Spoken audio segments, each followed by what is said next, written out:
Hi everybody. In this video, we're going to read the next chapter of Ash Ketchum, Pokémon Detective.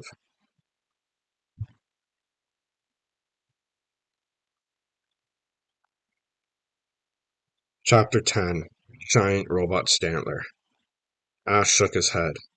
I still can't believe you did that, Brock. You really scared us. Pika, agreed Pikachu. They were back at the police station. Brock was bandaging the wound on the little Stantler. You see, I figured out that the herd was just an illusion, Brock explained. This young Stantler was creating an illusion to protect itself. That makes sense, Misty said.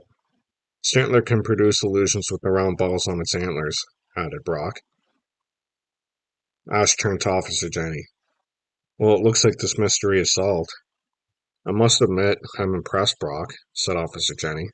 How did you keep your cool? Brock blushed. It was nothing. I saw the herd pass right through a building. That's when I figured out that this little guy was behind it all. The young Stantler was sleeping peacefully. Misty gently stroked its head. This little Stantler sure has caused some big trouble, Misty said. It couldn't help it, Brock explained. It was lost and alone in the park. It was scared. That's why it created the illusion of the herd to protect itself. Speaking of the herd, said Ash, we should get this young Stantler back to its family right away. Brock examined the bandaged leg.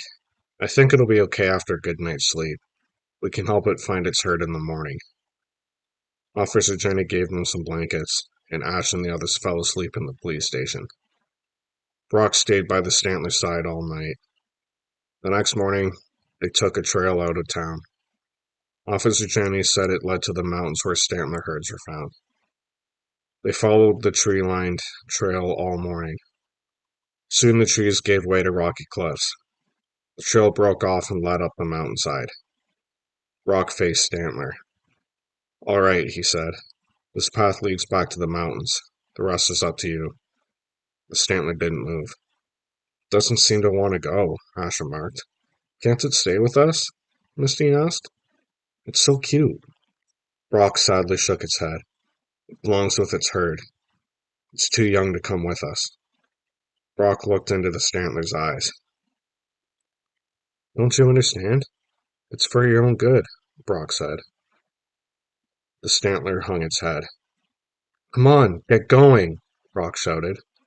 Ash knew that although Brock sounded angry, he didn't mean it.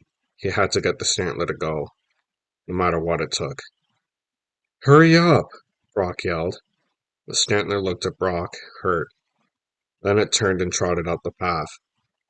Ash put his arm on Brock's shoulder. You okay, Brock? Brock nodded. It's the best way.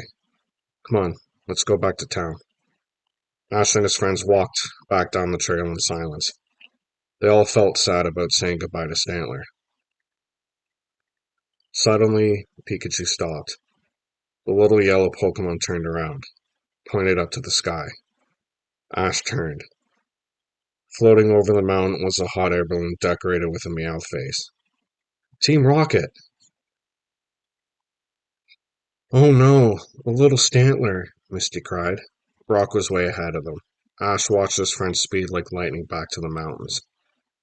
Ash, Misty, and Pikachu took off after Brock. They ran up the mountain path. Ash skidded to a stop. There, stomping down the mountain, was a giant robot Stantler. The robot had a silver body and blue lights in its eyes. A net dangled from the robot's mouth, and inside the net was the little Stantler. The Stantler kicked and struggled. White vapor came out of its antlers, covering the robot's head. In the balloon, Team Rocket grinned triumphantly. Too bad, said James. You can't fool a metal machine with illusions. Brock ran up the mountain. He jumped up and tried to grab the net. Let it go, Brock yelled. The Stantler belongs in the wild, with its family. Meowth held out a remote control. What can we do to make you see things our way? Meowth wondered. Oh, I know. The Scratch Cat Pokemon pressed a red button on the controls. The robot's mouth opened, and metal rods shot out. The rod slammed into the ground all around Brock, trapping him. No! Brock cried. Jessie sneered. Is that all you can say? She said. Not very creative, is it? You really should get a good motto, James said. Of course, ours is taken. Brock knocked down the metal rods. Then he threw a red and white Pokeball. Onyx! Tackle! Brock cried. Light flashed, and out came a rock snake Pokemon. Ash knew that Onyx was probably Brock's most powerful Pokemon. Onyx didn't hesitate. The rock and ground type Pokemon slammed into the robot Stantler. The robot rocked back and forth. Onyx, blind attack, commanded Brock.